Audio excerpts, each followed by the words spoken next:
Is this the intro? Hello, this is Sean Shaw with It's a Mouthful, and I'm excited to bring you my second session of Dinner and a Dialogue. I had my very first one a couple of months ago with Rodney Perry. You very well may know about that one, but this one is a special one because I've been following this young lady's music for a while. She was on, again, as I mentioned, the second season of The Voice, and you may remember this particular performance, so I'm going to let you listen to a little bit of that. Boy, I'm in love with you, but this ain't the honeymoon way. Past the infatuation phase. Right in the thick love, and at times we get sick love. Seems like we argue every day. I know I misbehave, and you make your mistakes. We both still got room left to grow. And though love sometimes hurts, I still put you first. We'll make this thing work, but I think we should take it slow. We're just ordinary people. We don't know which way to go. As our love advances, we take second chances. Though it's not a fantasy, I still want you to stay. We're just ordinary people. We don't know which way to go. So tell me a little bit about that particular performance. I mean, it was pretty amazing. That's when I knew I was hooked. It's John Legend's Ordinary People. And you styled the song perfectly. It had a little bit more of a jazzy feel to it. Mm-hmm. And just tell me a little bit about that. It was great. It was great. Yeah, I loved that song. I've always loved that song. And I was jamming with a friend of mine at the beginning of The Voice, the season. He was on the show. His name's Chris Colley, and he just kind of introduced that song to me in a kind of a remake way. He was just like, "Why don't you try, your own version of this? Like, I feel like you'd be really good at it." Mm-hmm. So we just jammed together. It was around blind auditions time with that song, and I was like, "Yeah, I'm gonna sing this for a live show if I make it further." So it's just so meaningful. It's an emotional song. Right. Absolutely. That's why I love it. You Yeah. can just put your heart into it. You know. Yeah. So how was the experience being on The Voice? I mean, I know that was that your very first time with that type of wide audience appeal. You know. Sure. Yeah. So the first time on a area network show like that. Yeah. Okay. Well, I had been on the Glee project. January 2011, I think. Okay. And because that was when I was like, I wanted in 2010, I decided that I wanted to do music. Okay. And I was like, how can I do this? And I was like, how can I get fans? Right. A mass number. How can I get my music out there? In a quick way. And so I heard about the Glee project and I auditioned for that and made it to the top 24, but I didn't make it to the reality show. Oh, wow. And now looking back, I realized that it was all, for a purpose at the time. I was like, dang it, but not making it there was amazing because I made The Voice later that year. Right. And just being able to perform in front of an audience like that, and the thing about The Voice is that everyone is so supportive. Yeah. Just everyone. So that was really cool. Okay. Singing towards people who were cheering you on and wanted you to do well. That's different from singing to people who could care less if you're there. So that definitely helped. Okay. Well, I know you said you started singing like in 2010, or you started the Glee project. I started wanting to do it as a career. Okay, as a career. Mm-hmm. So when did you know that you had the gift to sing? I mean, was it at a young age, very young age? But you're young now. But was it like you were 6 or 7, or when did you realize that you had the voice? Well, I kind of just always sang. Okay. I didn't really know it was anything special. My mom had me singing in church from when I was 3. Okay. And she put me in voice lessons when I was 5. Okay. So I've been doing it for a while, but it wasn't anything where I didn't think anything of it. You know, it wasn't anything special to me until The Voice, and I realized that it could reach more people than just my church and family. Right, so absolutely. It's cool. Absolutely. It's universal. And I know that you've been singing for a while, and now that you're in this business, has it been what you thought it was going to be, or have you had some eye-opening moments that say, ooh, I don't know if this is going to be the career that I want to choose? I want to go to med school like my parents wanted me to. Yeah. It definitely is not what I thought it would be. Okay. I just came into this so innocent and so young. I came into it when I was 17 years old, and I thought it would be smooth sailing because I came into it entitled. I came into it with The Voice, you know, and having makeup people, having hair people, having people do media for me, and I would just walk in and do media, you know, like having national notoriety without working for it, you know, and I thought that was how it would always be.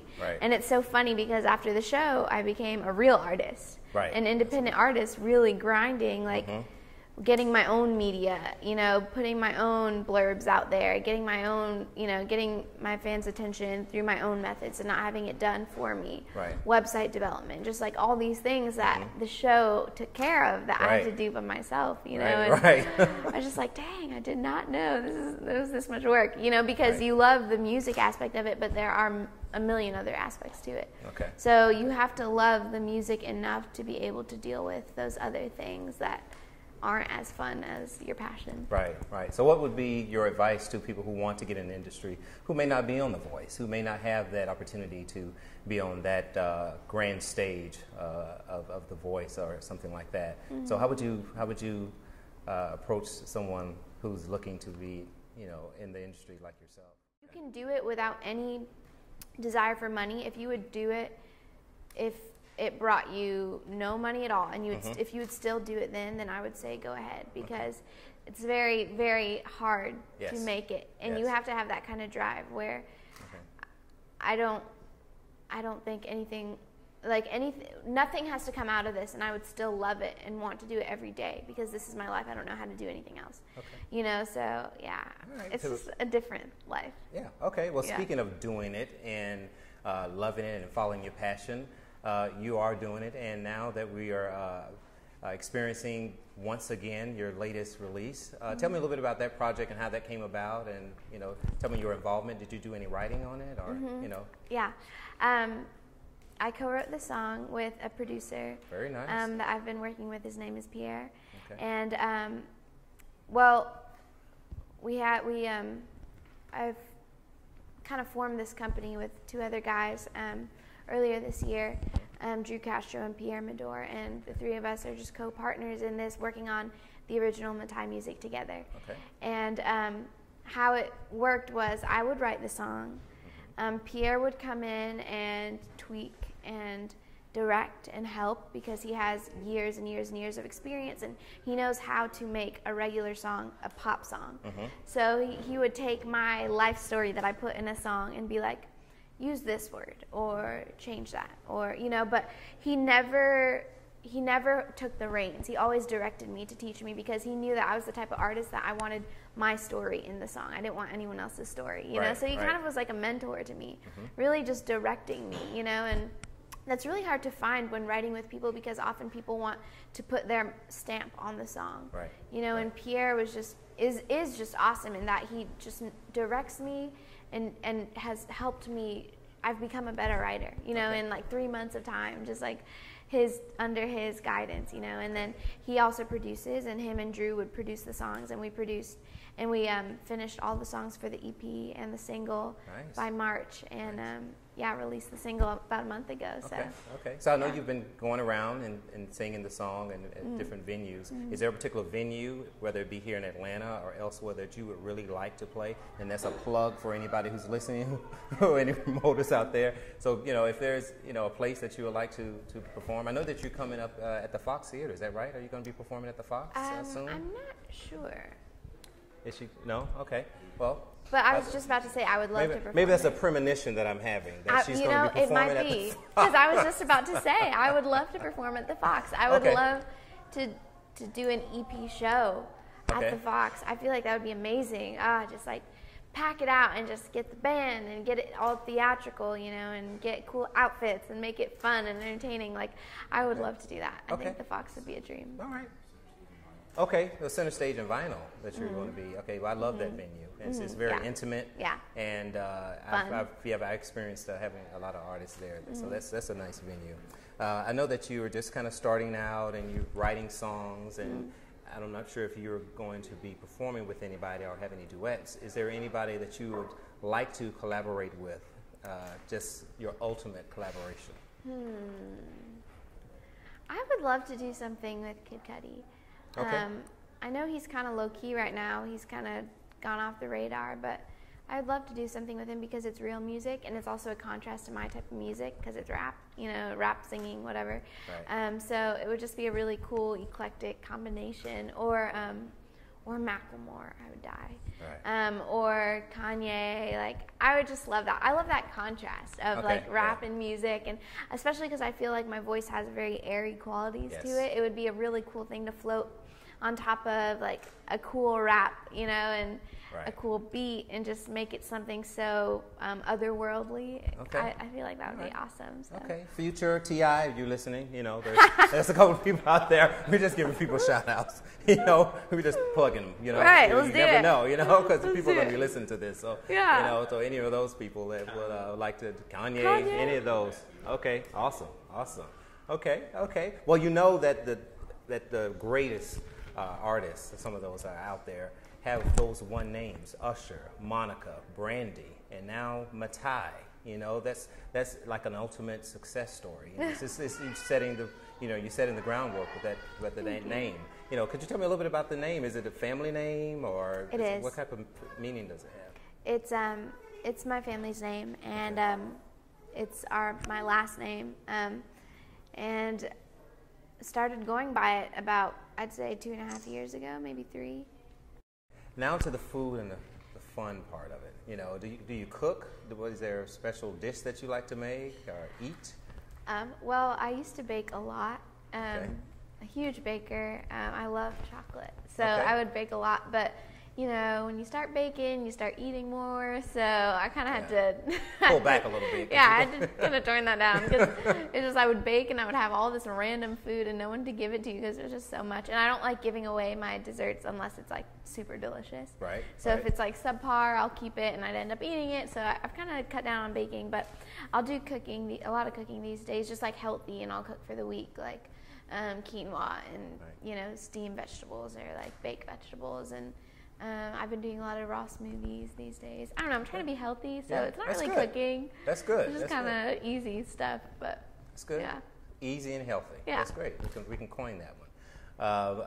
One of the reasons that I put together Dinner and Dialogue would be to let the fans know a little bit about the artist, but also bring some notoriety and a focus on certain charities. And your particular charity is World Vision, and I know that's a special charity to you. Can you tell me a little bit about how you selected that particular charity, a little bit about that one? It's been something my family's been supportive of my whole life.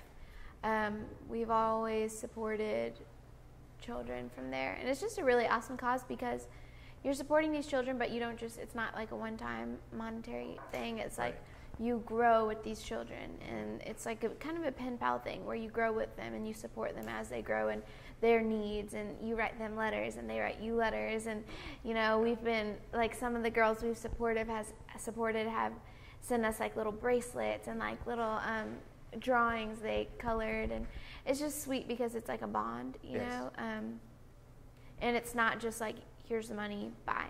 Like it's like I want to be with you during your life.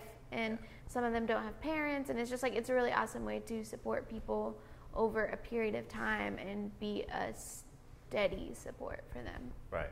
That's awesome. And you know, I think that by you being a part of that will help that cause a little further along. And I've reached out to the organization, kind of let them know that we were kind of involved, and I let them know that you're involved with kind of help raising money for that, and they were ecstatic. Awesome. So he can't wait to hear more about it and get involved in that way. So that's also exciting. And another way that we're going to be giving back is dining at Park's Edge, which is located at 913 Bernina Avenue, Northeast Atlanta, Georgia, 30307.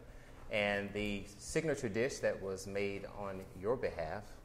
Yeah, well, what we have actually prepared for the charity or for the cause, it's a ahi tuna crudo, which is a raw tuna. It's actually served like ceviche style, which is part of my tradition from Mexico City. So we have a lot of seafood and so forth and so on. But the preparation of it is really cool because it's raw tuna, which is cooked with citrus, pico de gallo, and it's served on a bit of avocados, which are I'm from California, so that brings a little bit of those roots also, and it's just basically citrus, salt, and pepper, and it's served with the wontons, which are sort of like chips. They're a little bit flash fried, and it's kind of refreshing. So that'll be your feature for today, I guess. Okay. So good. That kind of works very well with Mathai and her new EP. And we had a little history lesson for Stone Stafford about where EP came from. It's fresh, it's new, it's innovative. You know, it's all that good stuff. Tying it all together. So that's great. This guy, genius. So that's perfect. You know, I hope people enjoy it. I'm sure that we will. I think so. I think they will. I think that they'll be very pleased by it. Okay, I love well, fish, good. so I'm good. excited. Well, awesome. Well, it's good. Well, you know, we didn't eat chicken. Chicken was, I was kind of like, oh, great. Jorge couldn't come up with anything other than chicken. But okay, we'll go with that. But I'm more excited about the tuna, and I'm sure that the patrons will be more excited about that as well.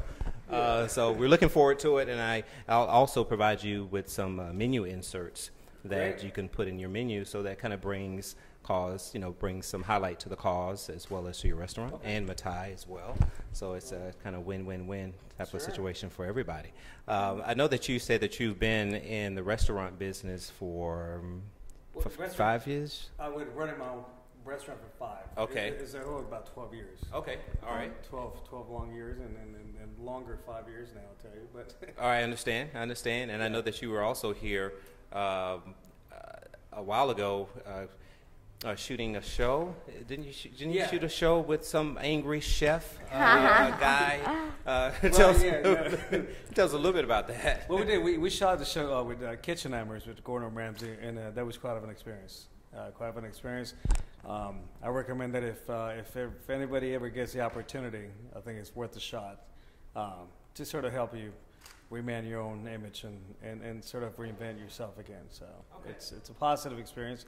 Even it looks like it's not, but it's, you know, every opinion is different. So it's a positive thing. It made you a better chef and a better restaurateur. Is that right? It did, yeah. It did. It made me fall back in love with what I originally signed up for. So it was a regain of myself plus my staff and my customers and everybody else. So yeah. Nice.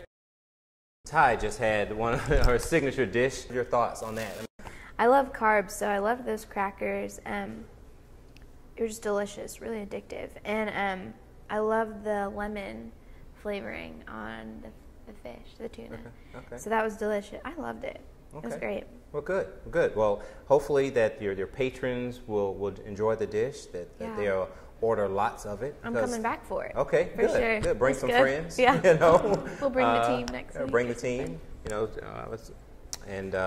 and purchase the signature dish. And everyone go out on iTunes and go to your website, and they can go to your website to purchase it. You can go to www.mathaimusic.com, MATHAI, or you can go to iTunes and just get the single once again. Okay, great. That's great. Again, thanks a lot for taking time out, and again, thank you, Chef, for taking time out and allowing us to be here in your restaurant. I'm sure we'll drive a lot of traffic here, more than you're used to, hopefully. I hope so. And we'll be talking to you soon. Again, thanks again. Thank you for tuning in to it'samouthful.blogspot.com and listening to my dinner and dialogue with Mathai. I hope you enjoyed it. Please follow me on Twitter. It's with the same name, It's a Mouthful. I'm also on Instagram, Facebook, Foursquare, LinkedIn. I'm on all the social media channels. I hope you enjoyed it again, and follow me. And I look forward to my next dinner and dialogue. Is this the intro?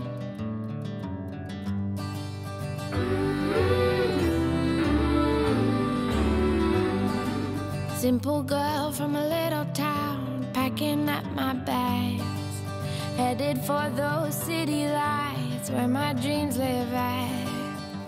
I'm going away from home, the one place where I belong. Don't know what's around the bend or how the story ends. Now my world is spinning fast, I can't keep my